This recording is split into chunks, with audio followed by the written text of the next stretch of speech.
என்ன தான் பண்ற? பரோட்டா கடை வைக்க போறியா? நான் இருப்பணும் முறுக்கு அந்த இதுக்கு ட்ரை பண்ண வரல. பாத்திரம் பத்தல அதனால கீழே கொட்டி இது என்னைக்கு ஒரு டீச்சர் என்னைக்கு போட்டு என்னைக்கு எடுத்துன்னு எனக்கு தெரியல. அதனால பண்ணிட்டு இருக்கேன். நிறைய பேர்கிட்ட சொல்லியாச்சு முறுக்கு தரன்ட்டு. அதனால வேண்டி சாமி கிட்ட வேண்டிங்கன்னு எல்லாம் மேல முருகனை வேண்டிங்கன்னு முருகன் நல்லா சுடுங்க. இதை பார்த்தா கடையில் இந்த பரோட்டாவுக்கு மாவு பேசிட்டு இருப்பாரு மாஸ்டர். மதியம் 2 மணிக்கெல்லாம் ஆரம்பிச்சிருவார் சாயந்தரம் பரோட்டா போடுறதுக்கு. போட்டு அது கூட பேசினு இருப்பாரு. சீக்கிரம் இப்போ ரெடி ஆகும்மா, முட்டையை ஊற்றிட்டேன், நான் எல்லாத்தையும் போட்டுட்டேன், சுடு தண்ணி ஊற்றிட்டேன், சர்க்கரையை போட்டுட்டேன், இன்னும் சாப்பிட்டா மாட்டேன், நீ சாப்பிட்டா வரலாம், வர சாப்பிட்றலாம் என்னை திட்டிட்டு போவான், கொஞ்சம் சீக்கிரம் சாப்பிட்டா ஆகுமான்னு சொல்லிட்டு அவர் குடும்ப கஷ்டலாம் நினச்சிக்கிட்டு பேசின்னு இருப்பார். போட்டு வீட்டுக்கார ஒய்ஃப் மேலே இருக்கிற கோவத்தெலாம் காமிப்பார்.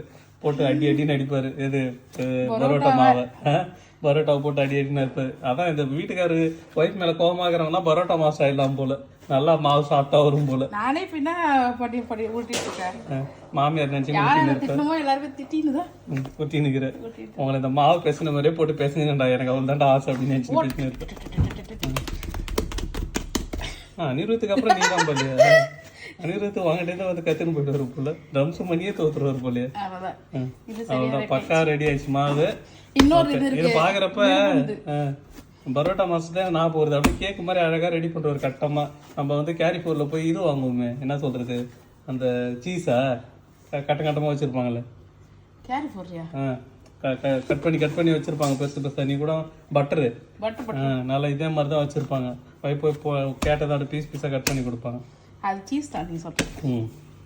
நிறைய பேர் அதான் வாங்கி போறாங்க. உப்பு இருக்குன்னு செக் பண்ணிடணும். Okay, this is everything is perfect.